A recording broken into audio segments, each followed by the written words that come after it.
Senator from Utah. Mr. President, as always happens near these kick-the-can funding deadlines that we're now approaching, there's controversy surrounding what will and what will not make it into the continuing resolution. That is, the legislation funding the government for a finite period of time upon the expiration of a spending period.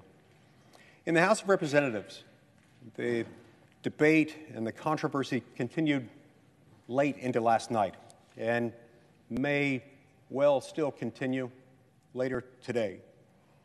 Here in the Senate, there are a number of senators, including me, who are not inclined to give consent to expedite a funding measure that supports and funds President Biden's unconstitutional and sweeping vaccine mandate without holding a vote on that mandate and whether we should fund that part of government charged with enforcing it. Now, to be very clear about all of this, Senator Schumer, as the majority leader, could have done this without our help.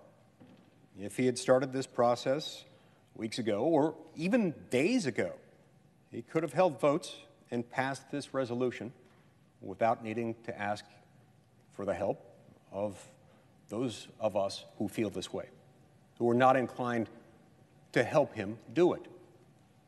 Senator Schumer is in a bind due to his own delay and his own denial.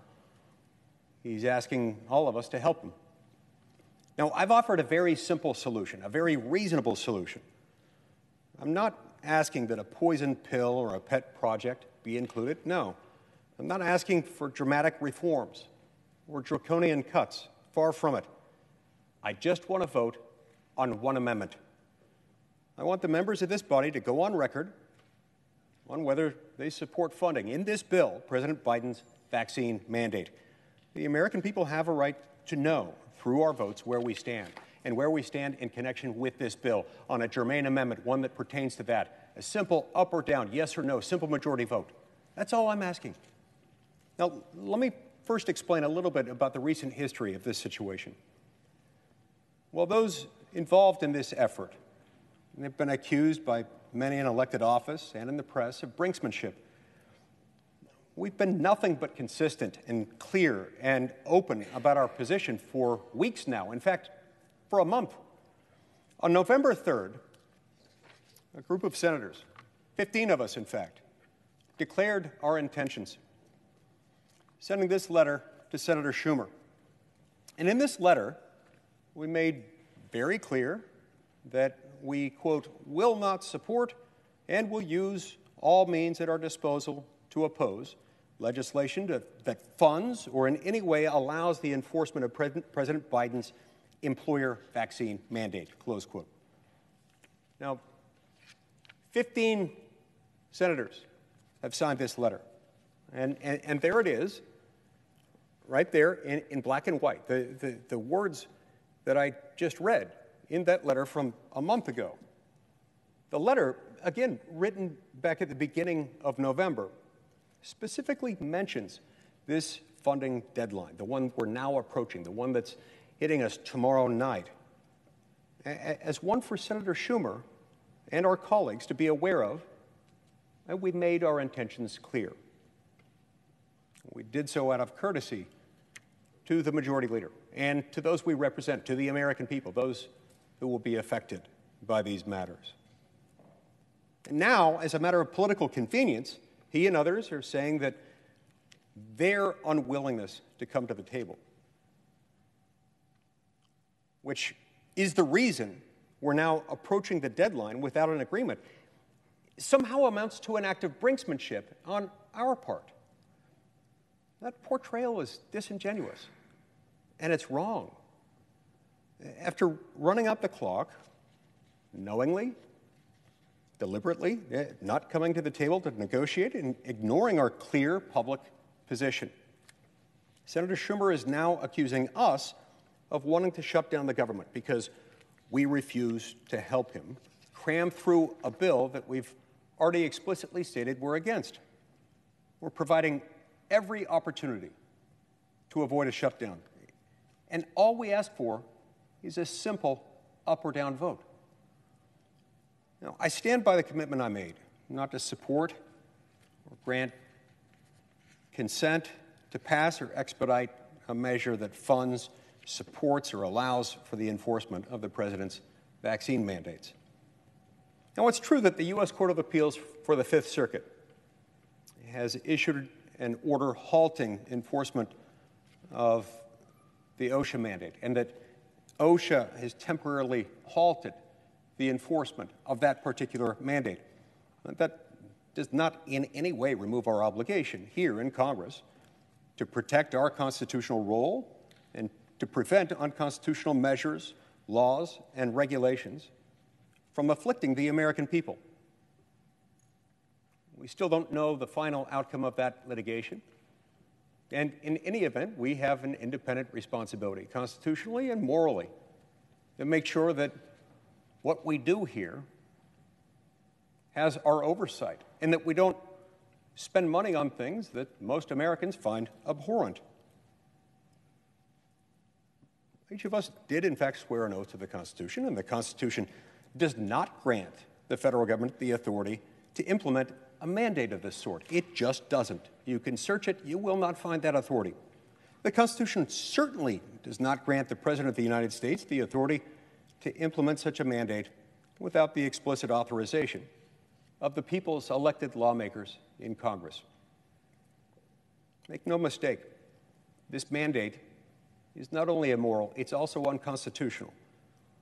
For that reason alone, I must oppose it. But, Mr. President, the harms certainly don't stop with the damage that's being done to our constitutional order. Millions of Americans are at risk of losing their jobs due to this mandate. While court orders are offering at least a temporary protection, these Americans are still anxiously awaiting lasting protection from Congress, and currently could receive at a moment's notice the final ultimatum to be vaccinated or lose their jobs. In fact, in fear of the huge fines that the Biden administration is threatening against businesses that don't comply once the mandate is enforced, many companies are already imposing these requirements on their workers. Countless businesses and hundreds of Utahns who are at risk of closure or dismissal have reached out to me. Their stories are heart-wrenching. These are good people. They're our friends and our neighbors. They're neighborhood businesses and American manufacturers, mothers and fathers trying to get by in increasingly difficult economic times. There are millions of them across the country. Over 500,000 workers in Utah alone are at risk of unemployment due to this mandate. As I've said each time I've spoken on this, I'm not against the vaccine. In fact, I've gotten the vaccine. My family's gotten the vaccine. I've encouraged people to get the vaccine. I am against the mandate. I recognize that these vaccines are protecting Americans from the harms of COVID-19, and that the government has no business, no authority, and no justification to make millions of Americans second-class, unemployable pariahs. Even if the federal government did have that authority, which it doesn't, the President of the United States could not exercise it unilaterally, not without an act of Congress. Our economic condition is increasingly dire. Inflation is becoming long-lasting. The supply chain crisis has shown the prime value of American workers. And you know, I can't think of a worse time to kick them to the curb. I want to be very clear. I don't want to shut down the government. The only thing I want to shut down is Congress funding enforcement of an immoral, unconstitutional vaccine mandate. However, if the choice is between temporarily suspending non-essential functions on the one hand, and on the other hand, standing idle as up to 45 million Americans lose their jobs, their livelihoods, and their ability to work.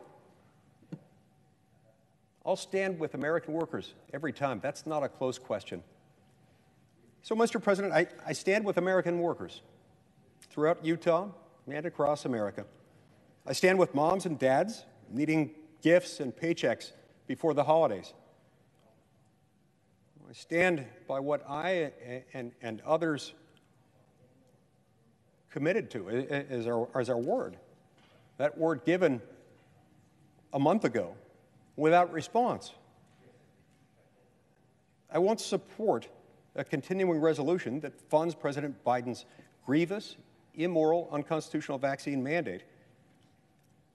And I just want to vote on it in connection with this spending bill. All I'm asking for is a vote. It would take 15 minutes. We could do it right now, in fact.